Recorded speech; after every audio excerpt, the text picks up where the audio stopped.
Méditation avec le psaume 8.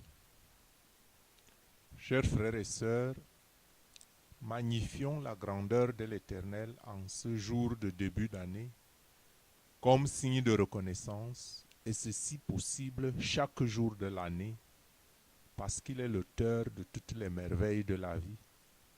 Et donnons-lui gloire et louange pour sa force, sa puissance, sa grandeur, son amour, sa justice.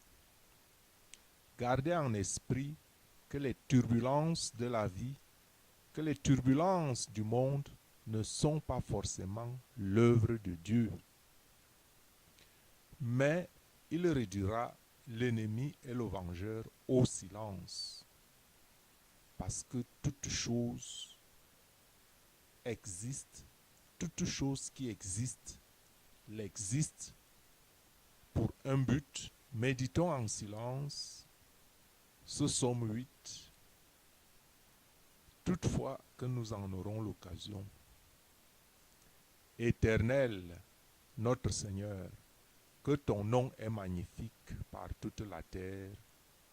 Tu as mis ta majesté au-dessus des cieux, par la bouche des petits enfants et ceux qui l'êtes. Tu as fondé ta force, à cause de tes adversaires, afin de réduire au silence l'ennemi et le vengeur.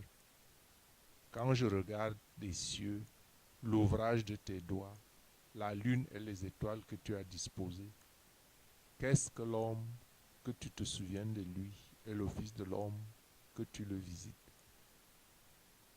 Tu l'as fait de peu inférieur aux anges, et tu l'as couronné de gloire et d'honneur. Tu l'as fait dominer sur les œuvres de tes mains. Tu as mis toutes choses sous ses pieds, les brebis et les bœufs, tous ensemble, et aussi les bêtes des champs, l'oiseau des cieux et les poissons de la mer, ceux qui passent par les sentiers des mers. Éternel notre Dieu, que ton nom est magnifique par toute la terre. Frères et sœurs, ce verset nous appelle à aller avec mégarde, à prêter attention à nos actes, à tout ce que nous faisons, parce que Dieu a mis l'univers sous nos pieds. Et un jour vient, il faudra bien que nous en rendions compte, pas seulement de notre être, pas seulement de notre personne, mais aussi de ce que nous avons fait, du temps et des moyens qu'il a mis à notre disposition. Que Dieu vous bénisse.